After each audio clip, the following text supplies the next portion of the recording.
Áno.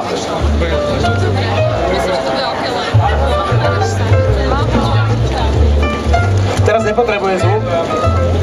OK, teraz si poďme teda nejakým spôsobom vymyslieť tú tému. O čom by mohol rozprávať rukami? Lukáš, máš slúchadlá? Takto, dobre. O čom by... Sex shope? Dobre. Ako? Víte, s rozumom až od 18 dáme do toho, ale spomenujeme to so sex shopom, dobre? Tak skúsme zhruba urobiť pedagóga, môže byť dohodnuté, ktorý prednáša v triede o tom, že decká by mali chodiť do sex shopov si nakupovať kondómy, aby sa dostatočne chránili, to je prvá až od 18, a mali by aj piť s rozumom, pretože potom tie kondómy sú trošku zbytočné. Lebo si ich zabudnú ako použiť, ne? Môže byť takáto téma? Trošku komplikovaná? Skús to zopakovať. Dobre. To som vedel, že si to nezapamätá. Skúsi to zopakovať.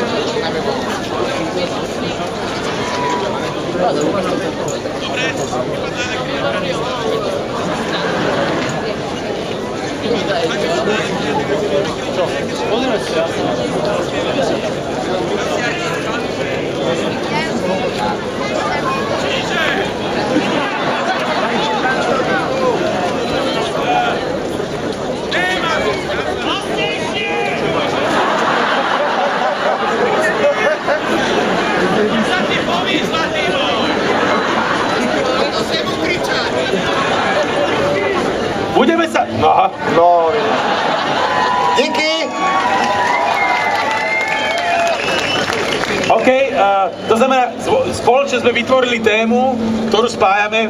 Robko je pedagóg školský, ktorý svojim žiakom vysvetľuje, že by mali piť s rozumom, a to až od 18 rokov, a mali by nás vševovať sex shopy, kde si majú kúpiť prezervatívy, ale nepiť príliš veľa, preto s rozumom, pretože potom aj tak v tej opitosti zabudnú použiť to, čo si v sex shope kúpili. Jednoduché ako hovado, ne? Veľmi jednoduché. Dobre, takže Robko, skúsime. Zavolajme Lukiho, ak môžeme. Už je nás lepšie počuť. Pane. OK, takže Robko, nastopni sa. Môžeme začať hrať hru Ruky teraz! Vítam vás všetkých na Pozdrave slnku. Táto seanca začne vami. A vami tiež konkrétne. Musíte sa pripraviť, ja si to premyslím celé, čo chcem povedať, ale musíte sa pripraviť na niečo, čo ste ešte nezažili. Takže, pozor, začíname. Za prvé a za 8. Niektorí z vás sa flákajú. Áno, niektorí sú obdivovatelia umenia, ktoré vytvorila mocná príroda. Ale najskôr si treba lupnúť jedného malého, nech sa nám dobre hlava zatočí a joj! Nech sa nám postavia nepriatelia do cesty. A my si to si nerozdávam. Ticho tam! Teraz ja rozdávam, a vy ticho! Takže, dobre ma počúvajte. Vytrite si uši, nachystajte. 10 krát si treba lupnúť, takto, 10 krát, a potom sa vám vylepší nálada. Aj to slniečko je hneď krajšie. Začneme sa motať, ale prečo? Lebo naša hlava je opitučká. Áno, takže po 10 krát vám opakujem. Vymágajte sa dobre, vyumývajte sa, nech cítite tú silu, ktorá vás postojí na nohy. Ale keď nesmie slobodno robiť tieto veci potajomky, musíte to robiť verejne. Ukážte. Áno, som to ja.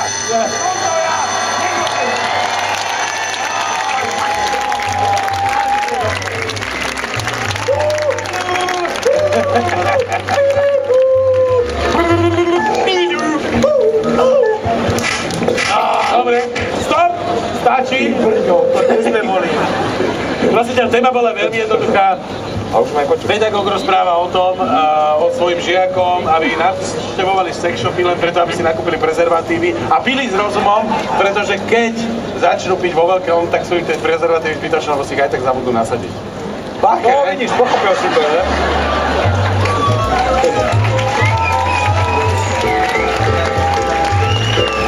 Kratšia téma už nebola. Nie. OK, dáme si ďalšiu hru, aby sme to trochu prestriedali, tak by som bol celkom rád Roman a Majku, keby ste si vy teraz dvaja zahrali. S tým, že ja aj ty máš ešte stále one. Ja to nepotrebujem. OK, dáme si takú hru, že reklamácia, súhlasíte? Ja vysvetlím princíp. Reklamácia spočíva v tom, že jeden človek príde reklamovať tovar. Problém však je, že nevie, čo reklamuje. Vie to ten druhý, ktorý mu ten tovar predal.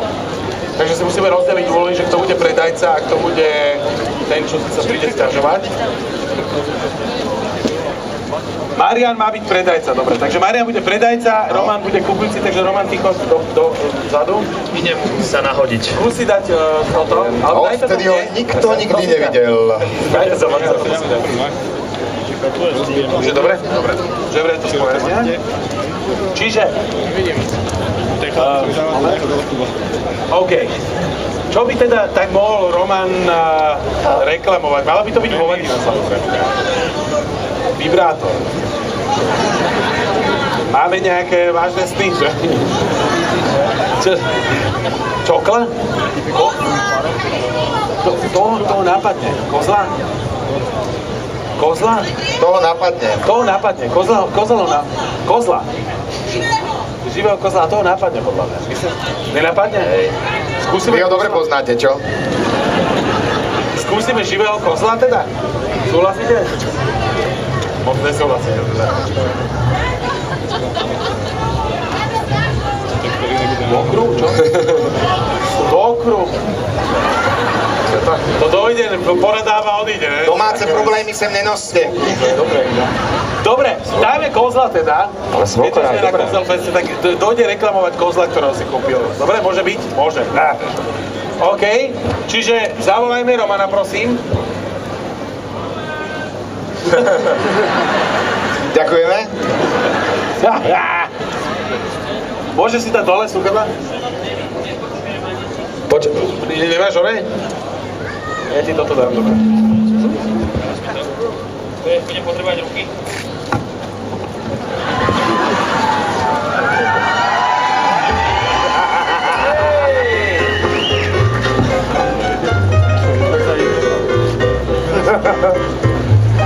Čo robíš? Dobre, keď sa Roman pripraví, tak ešte raz opakujem teda, o čo pôjde. Nepoviem ti tému, ale Roman sa príde sťažovať na tovar, o ktorom všetci vieme, čo je, neprezrádzajme ho. A Majko, neviem, prečo má slúchadlá. Ja ti hráš, sorry. Lebo si hral tak zvláštne, že... No nič. Pokazil postavu. Teraz som zabudol, čo som chcel robiť. Aha, dobre. Môžeme začať hrať hru reklamácia teraz.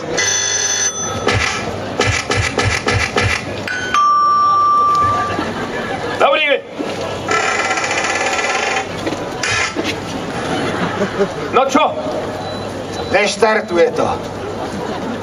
Čo vám to neštartuje, ale mne to nefunguje. A čo vám nefunguje? Ja, počujete dobre? Je tak. Čo vám nefunguje? Ujo, pamätáte si ma? No, som tak kupoval ten darček pre celú rodinu. No. Prídeme na ihrisko, rozbalíme to. A čo, paráda, čo? Len to takto tam sa... Je to tam, čo? No je to tam. Ale kúkali sme na to a však to neskákalo vôbec. To je chyba, no, to ako, to má trošku, ako by to malo nejako tako skákať. Hovorím, decka, vy pôjdete na jednu stranu, ja na druhú. Ste sa rozdelili. Áno. A hovorím, že tuto to položíme do stredu a kto prvý dobehne, toho to bude. A dobehli sme a ono to bolo vyfúčané. Jak vyfúčané? No normálne tá lopta vyfúčala. Jaká lopta? Balón, taký nafukovací. No, a čo s tým má balón ako? No tak som si myslel, že budeme mať radosť. No to si majte aj s balónom radosť, mne je to jedno, ale akože čo ma tým otravujete, že vám vyfúčal balón? Žena hovorí, že nedávaj to deťom, že daj to mne. Čo teraz ten balón? Ne, to čo som si kúpil. No, a? No, strčila to do zástrčky. Vy vonku na dvore máte šteker. Ne, však hovorí, že nechaj decka... Kto ho tam donesol? Zase zadarmo, čo taháme elektriku od susedov? Lebo už v Bratislave ani elektrika nefunguje. No, ale ona hovorí, že strčila do zástrčky a nesvietí, nebliká. Teraz aby sme si rozumeli, čo nebliká? Balón nebliká, alebo to, čo ste si od nás odnesli, nebliká? Aby som tomu rozumel, čo nebliká. To, čo som si kúpil, som si chcel zobrať najprv na ihrisko, potom do balóna a potom žena, že one do kúpeľne. Hovorí, však mám v tom chaos, nefunguje to, ide to vrátiť. No, a kde to máte? V aute som to nechal. Jaké máte auto? Veľké, velikánske. No, tak to sa hodí, no. Červené. Takže ešte raz, aby sme to zrekapitulovali. Vy ste to donesli na dvor. Na ihrisko. Deti ste dali na štartovacú dráhu. Áno. Dobre, ktoré prvé dobehne, je to jeho. Je to jeho. Ale ste povedali, že to chcela manželka do kúpeľne. Toto mi tam nesedí. No lebo keď to vyfúčalo, ne? Teraz čo vám fúčalo? Vám niečo furt fučí. Najprv vám fúčala lopta z balóna, teraz vám fúčal ten môj darček, čo to není možné, aby to vyfúčalo len tak. Tak ale dáva sa to do elektriny. Čo ako, či sa dáva do Ten darček som to dal do elektriky, aby to svietilo. No tak všetko, čo dáte do štekra, bude svíciť, ale iba chvíľu. Ale to ste nemali dávať do štekra, čo ste tam pichali do toho štekra z toho? No, šnúru. Kde ste našli tú šnúru? No trčala z toho. Ale z ktorej strany? Z predku alebo ze zadku? Čo ja viem, čo je predok a zadok? No toto by bolo dobre, keby sme si to zrekapitulovali, ne? V čom vidíte predok? Dajme si na pravú stranu predok, máte? Jakože sú tam oči? Na predku väčšinou na predku bývajú oči, áno, správne. To by sme mohli pokračovať tejto debaty ďalej. No dobre. Pokračujeme ďalej. V zadku to má čo? Šteker, podľa vás, áno? Skoro som povedal niečo iné. No to dobre, ja... no šnúru. Šnúru. A tu sme dali do zástrčky. Koľko to svietilo? Myslím, ako dlho? Urobilo, že... A v tom vám to vyfúčalo aj s tým balónom, áno? Presne takto. Susedia, nehrajte sa tam! Počúvajte ma. Najprv sme sa s tým chceli hrať. Počkaj to. Roman, aspoň tušíš? No však ja neviem, na čo sa to používa, teraz som to chcel zistiť. Á, dobre, tak to skús zistiť, ale... Najprv sme sa s tým chceli hrať. Ne. Áno, dá sa s tým hrať. Dá sa s tým veľmi príjemne hrať, by som povedal, aj s deťma. Aj to môže byť ten balón. Áno, tu balón, aby som to už nepichal, lebo... By praskol. Napríklad. Takže je to ostré. Teraz čo myslíte, No čo je to, čo ostré? som si kúpil. Má to aj ostré rany, by som povedal. Miestami, áno, samozrejme. Dobre.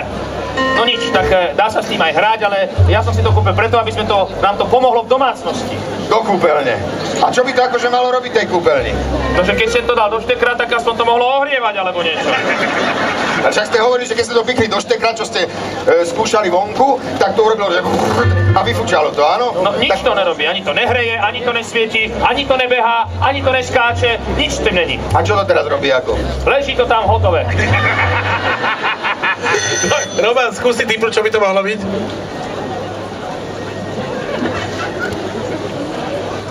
Skús. Čo typnúť, tak asi to bude nejaké zviera, alebo čo, keď to... No, skús ísť ďalej. Rýchlejšie, áno. Čiže nebude to žiadny... Skús ďalej. Akože pivo?